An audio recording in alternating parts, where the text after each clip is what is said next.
하반기 원자재 탑픽은 어떤 거죠? 가격이 어느 정도 될까요? $70, $75. 4달러쯤 합시다.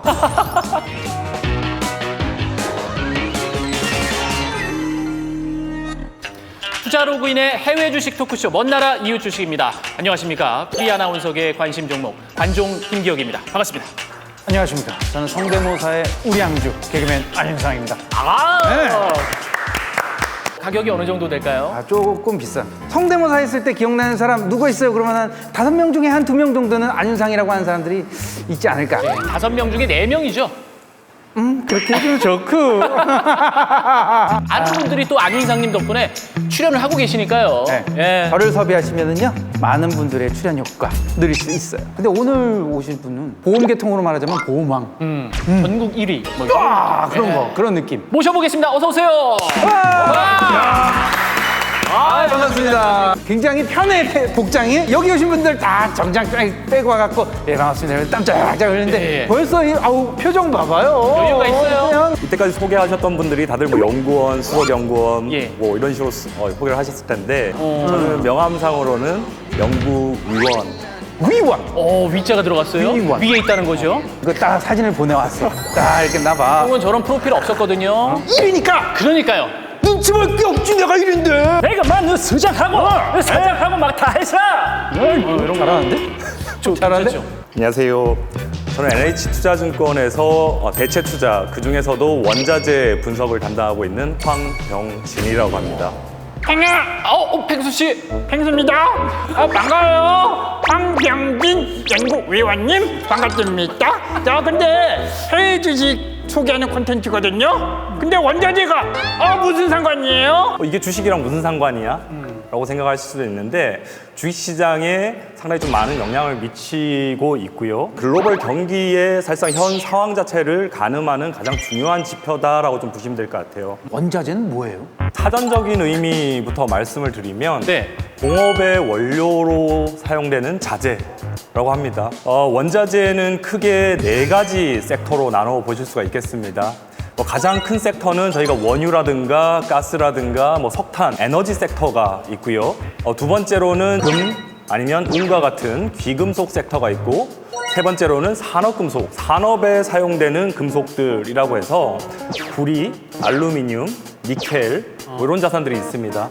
그리고 마지막으로 농산물, 다들 옥수수, 콩, 밀과 같은 농산물 섹터까지 크게 4가지 섹터로 나누신다. 원자재에 투자하려면 어떤 주식을 사야 되는 거야?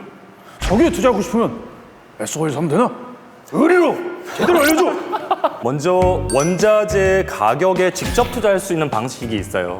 그거는 저희가 ETF 중에서도 원유 ETF라든가 아니면 구리 ETF 아니면 금 ETF 아니면 이런 상품 말고 원자재를 생산하는 기업이라든가 아니면 원자재 관련 기업들에 투자하는 ETF들 아니면 원자재 관련 기업들 개별 주식에도 사실상 투자하실 수도 있겠죠. 예, 알겠습니다. 오늘 자세히 파헤쳐 보도록 하겠습니다. 1위 연구위원과 함께요. 안녕하십니까, 박영진입니다. 최근에 석유값이 계속 이거 오른다는 뉴스를 접했는데 이거 요즘 그럼 석유값 오르면 소는 누가 키웠어? 저도 비슷한 뉴스를 들었습니다, 박영진 씨. 시멘트, 이 철근 등 원자재 값이 이제 오르면서 공사를 중단할 위기라고 하더라고요. WTI 원유 가격이 배럴당 $70 이상까지 넘을 정도로 지금 연초 대비 이미 50% 이상 상승해 있는 상황이고요. 실제로 원자재 시장 지난해 하반기부터 시작을 해서 올해 상반기까지 상당히 가파르게 올라왔습니다. 전년 동기간 대비 지금 현재 수익률을 보자면 원자재 시장은 2배 아니면 3배 가까이 오른 종목들도 상당히 많다. 이거 빼고 다 오르고 있어 이거. 아이고 등골 브레이킹 당하고 있다 이 말이야. 아니 거시국 때문에 살기가 이렇게 빡빡한데 물가가 이렇게 오르는 이유가 뭔지 빨리 설명해봐 이거. 대부분의 자산들을 좀 대표하는 가장 중요한 자산이라고 하면 원유 가격을 드실 수가 있겠습니다. 저희가 입고 있는 옷이라든가 아니면 여기 있는 의자라든가 테이블들 전반적으로 다들 원유에서 파생돼서 나온 상품들이라고 보면 이 원유 가격이 오르는 현상들 자체가 지속이 되게 되면 결국 물가가 전년 동기간 대비 가파르게 오를 수밖에 없는 현상들이 나타나게 되겠죠. 그리고 특히 지난해 같은 경우에 사상 처음 WTI 가격이 마이너스를 기록을 했습니다. 그럼 뭐야? 돈을 주고 팔아야 되는 거예요? 네, 그 정도로 빠졌던 유가가 지금은 배럴당 70달러, 75달러. 4달러쯤 합시다. 주식은 또 이제 이슈를 선반영한다고 저희가 배웠잖아요. 경기가 이제 조금 회복되면서 원자재 수요도 늘어나니까 원자재 값이 오른 거 아닌가. 지난 시간에 배웠던 내용이 하나 퍼뜩 떠올라 이게. 어떤 거죠? 지난 6월에 바이든 정부가 대규모 인프라 투자 정책을 발표하지 않았어 이거? 그렇죠. 똑똑하지?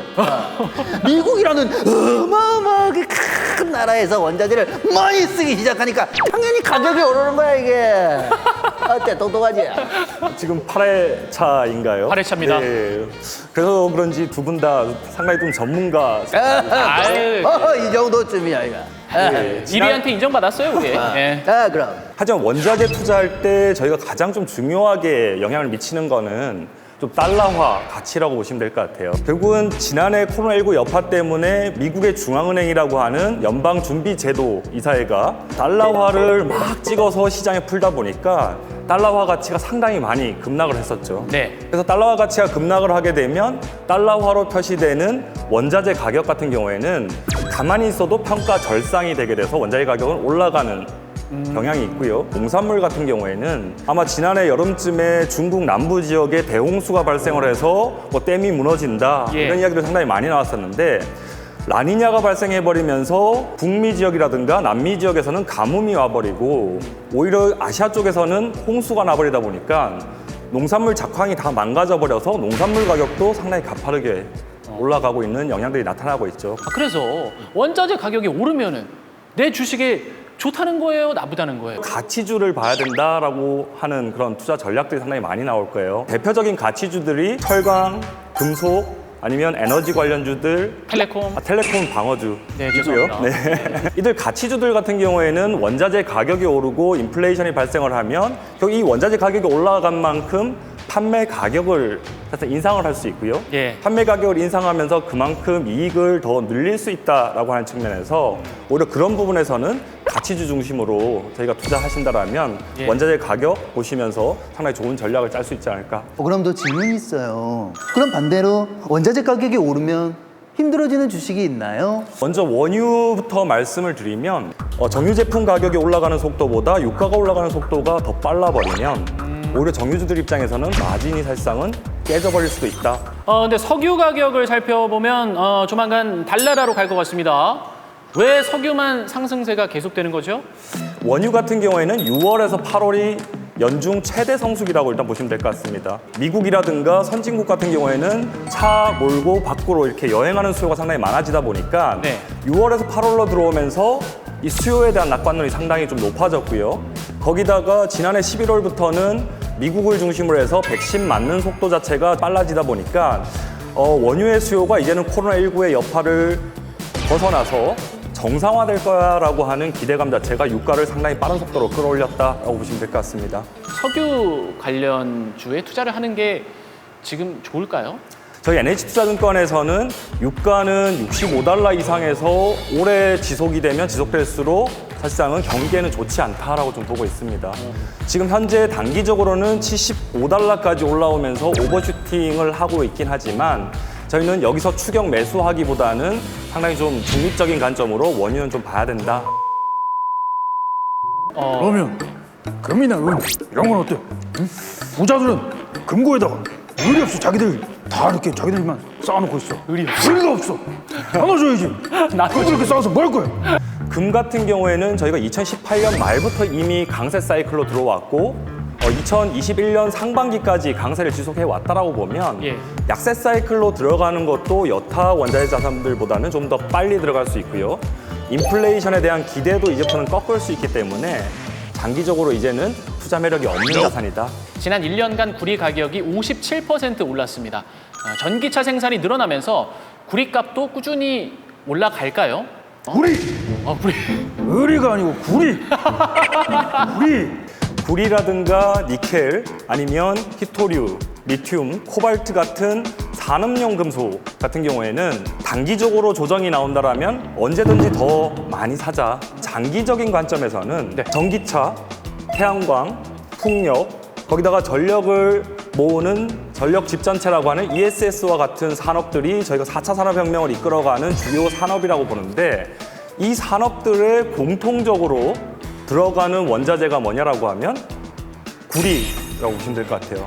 구리는 결국은 장기적으로 전기화 아니면 그린 경제 자체가 전개가 되게 되면 싸질 때마다 계속 사도 사실상 괜찮다. 주식시장에서는 구리지 않다. 네.